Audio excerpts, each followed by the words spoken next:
Olha só, eu tô fazendo esse vídeo de coração aberto, então eu virei uma pessoa que tá temente a Deus e servo de Deus. Recentemente, eu sempre acreditei em Deus, mas eu nunca fui tão próximo quanto eu estou agora. Então, se eu falar qualquer besteira, me perdoe. Mas isso eu tenho convicção plena, que é o seguinte: Deus quer te ver rico, irmão. Deus quer te ver rico. Pare de cair nestas fantasias, nestas mentiras que as pessoas contam, que falam que, porra, um rico não entra no céu, o rico é desumilde, o rico é não sei o quê, e lalalá, e lalalá. Bando de bullshitagem e de coisas que não tem sentido. Cada vez mais que eu venho me aproximando da Bíblia e de Deus, eu percebo que a riqueza é algo natural. Então, quando você se desenvolve, quando você começa a adquirir conhecimento, quando você começa a trabalhar, quando você começa a servir os outros, quando você tem um coração puro, quando você é alguém legal, você começa a enriquecer. A pobreza que é a resistência. Porque qual que é a raiz da pobreza, se você for analisar? Geralmente são crenças negativas, crenças limitantes, o medo, a procrastinação, o vício. Então tem várias coisas. Obviamente, estou fazendo ali uma comparação esdrúxula, mas são várias coisas, vários fatores que impedem as pessoas de enriquecerem e, em suma maioria, esses fatores, eles têm a ver com coisas negativas. Ou seja, existe um fator de correlação aqui. Eu não sei se você entende a correlação e a causalidade, mas tem uma correlação muito grande entre pessoas que não têm dinheiro e as crenças que elas têm, a vida que ela tem, o estilo de vida que ela tem. E na Bíblia fala 365 vezes, ou 64, não tenhas medo. Não seja uma pessoa que vibra a frequência do medo. E eu percebo que muitas igrejas têm esse costume, né, de pregar que a riqueza é algo impuro, que a riqueza é maligna, e etc, e etc, e etc. Só que, em contrapartida, muitas dessas igrejas são bilionárias. Não tem nexo nenhum, porra! Não tem sentido algum. Então, já começa por aí. Outro ponto. Deus nos criou para a gente desfrutar, pessoal. Então, você que hoje... Eu não sei se você sabe, mas quando eu comecei, eu tinha uma crença que eu achava que rico era triste. Então, eu tinha medo de ficar rico. Porque eu achava que eu não ia conseguir usufruir da minha vida ou que eu iria ficar uma pessoa triste. E é loucura parar pra pensar nisso. Por quê? Porque Deus nos fez para desfrutar o que tem aqui na Terra. E muitas dessas coisas, são acessadas através da riqueza. Qual que é o verdadeiro problema, então, Iago? Por que as pessoas acabam tacando tanta pedra, né, nas pessoas ricas e na riqueza? É que se a pessoa não tem uma alma pura e um coração puro, é muito fácil ela se perder e viver apenas pro dinheiro. Aí que tá a diferença. Se você enriquece e vive para Deus, vive para sua família, vive para ajudar as pessoas que você ama, vive para ajudar as pessoas que você pode ajudar, vive para fazer o bem. Se você é uma pessoa generosa, é uma pessoa que ama, cara, em qual hipótese a riqueza poderia te atrapalhar em algo? Em qual hipótese ela te afastaria de Deus? Porque quanto mais dinheiro você tem, quanto mais próspero você é, mais bem desenvolvido como pessoa você tem que ser. Ou seja, mais restrições a coisas que te impedem de ter sucesso você teve que fazer. Mais conhecimento você teve que adquirir. Mais conexões você teve que fazer. Menos preguiça você teve que ter. Mais trabalho, mais disciplina. E eu sei que isso, tanto para pobreza quanto para riqueza, a gente nunca pode generalizar. Porque existem pessoas pobres que são muito felizes e foram exemplos de pessoas. Jesus, ele morreu pobre. Madre Teresa de Calcutá morreu pobre. E são pessoas que foram exemplos pra humanidade e pra todo mundo, né? Foram pessoas que foram muito felizes. Até porque a felicidade não tá 100% ligada ao dinheiro. Mas muitas das coisas que a pobreza traz, como a insegurança, você tem que lembrar que, porra, daqui a 3 dias você vai ter que pagar um boleto, você não sabe nem de onde você vai tirar esse dinheiro. A raiva, o medo, aquela pressão todo dia estressante de você ter que acordar, entrar no ônibus lotado, com todo mundo fedendo CC, aquele cheirão de suor. E, porra, aquela vida que é segunda a sexta sem parar e tá cada vez mais rápido, isso te suga como se fosse um aspirador de pó, sugando aquele farelo de pão que tá no chão. E aí você olha e fala assim, cara, como que a riqueza não pode trazer benefícios para alguém? Deus nos fez para justamente isso, para usufruir de tudo que tá aqui no mundo, de coisas boas, obviamente. E você também pode fazer isso. Você também deve fazer isso. Eu sinto que às vezes é um tabu falar, né, de riqueza, falar de Deus e até associar as duas coisas na mesma frase, porque eu acho que as pessoas acabam, sei lá, tendo uma concepção negativa ou pejorativa de dinheiro e acabam não aceitando isso tão bem, mas eu sei que você que tá ouvindo isso aqui até agora é uma pessoa que possivelmente acredita em Deus, é uma pessoa que possivelmente está em busca de enriquecer, e eu queria te deixar de consciência limpa, que, cara, ficar rico é um processo muito bom e Deus orgulharia muito de você conseguindo enriquecer, de você conseguindo ajudar as pessoas que você ama, de você conseguindo fazer o bem, de você conseguindo, como filho dele, se desenvolver para tal. Porque para mim, por exemplo, para me enriquecer, eu tive que me afastar de bebedeira, eu não bebo. Eu tive que me afastar de pessoas que eram tóxicas. Eu tive que me afastar de balada. Eu nunca fui de balada, mas eu, porra, fui menos ainda depois. Depois que eu enriqueci, eu me aproximei muito mais da minha família.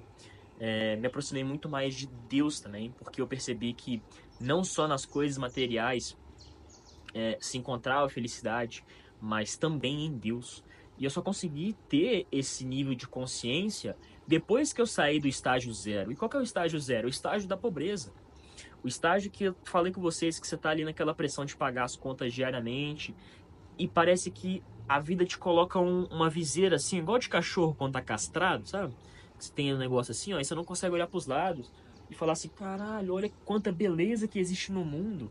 Parece que o tempo ele desacelerou depois que eu fiquei rico, ao ponto de eu conseguir enxergar as coisas que eram tão óbvias e tão belas, mas que não passavam pela minha visão e pela minha consciência antes, simplesmente pelo fato de não poder ter tempo de apreciar a vida. E é loucura, né? A gente às vezes até precisa da condição financeira para isso. Idealmente que esse processo ele pudesse ser de uma maneira natural, né? Mas, igual eu falei, né? A pressão do dia a dia do brasileiro médio é tão grande que esse cara ele vive num loop, numa corrida dos ratos, igual o rato que tá naquela rodinha que gira assim, ó, que nunca sai daquilo.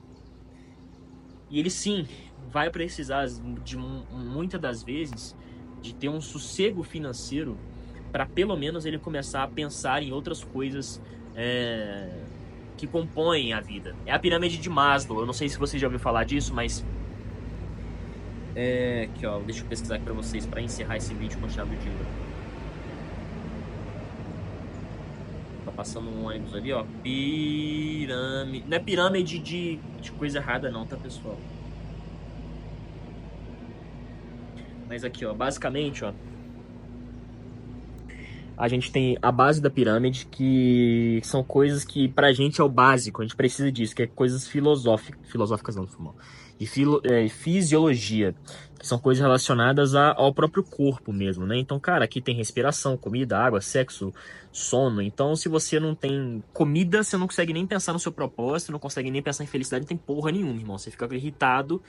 Então, a primeira coisa que você precisa resolver é as coisas carnais do animal, assim, né? Carnais no sentido de animal mesmo. Então, você tem que comer, beber, dormir, tomar água, né?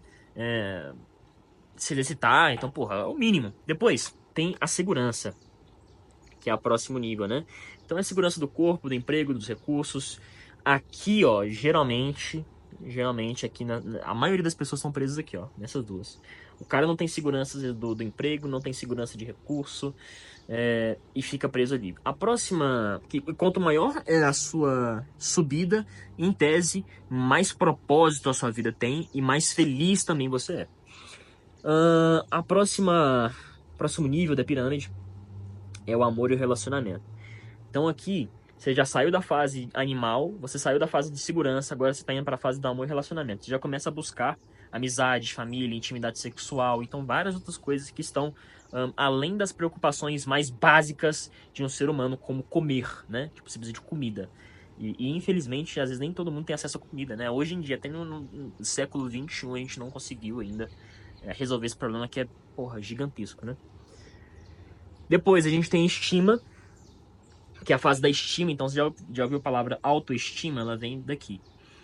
Então aqui a gente tem autoestima, confiança, conquista, respeito dos outros. Então aqui, e respeito aos outros também, respeito dos e aos outros, que são coisas diferentes. Aqui a gente está na fase de estima. E tem o topo, que pouquíssimas pessoas conseguem chegar, que é a realização pessoal. Então, da pessoa se sentir realizada. Então, aqui a gente tem a camada de moralidade, criatividade, espontaneidade, solução de problemas, ausência do preconceito e a aceitação dos fatos. É onde, basicamente, a pessoa tem a autorrealização dela e ela começa a vibrar numa frequência de propósito mesmo, de, cara, missão muito grande. Só que, tipo assim, quando eu falo, por exemplo, de viver uma vida com propósito, possivelmente esse vídeo aqui não teria tantos cliques e não teria tantas views, simplesmente pelo fato que a maioria das pessoas ainda estão presas na fase de segurança, que é a fase de ganhar dinheiro, que é a fase de se manter seguro, entendeu? Então, se tivesse colocado assim, ó, viva sua vida com propósito, o cara tá cagando pro propósito muitas das vezes. Por quê? Porque ele quer ter dinheiro. E aí, quando ele tem dinheiro, ele começa a pensar nessas coisas, porque é a pirâmide de Maslow, porra. Então, é foda, né? Porque, em tese, se as pessoas conseguissem pensar no propósito, até mesmo antes do dinheiro, elas poderiam até enriquecer mais rápido. E o propósito, ele pode ser, às vezes, coisas até mais simples, como eu quero ajudar a minha família a enriquecer. Ou como coisas mais complexas, como eu quero deixar um legado no mundo. Eu quero deixar minha mensagem no mundo. Mas é interessante a gente ver essas coisas. Eu dei uma viajada legal, né?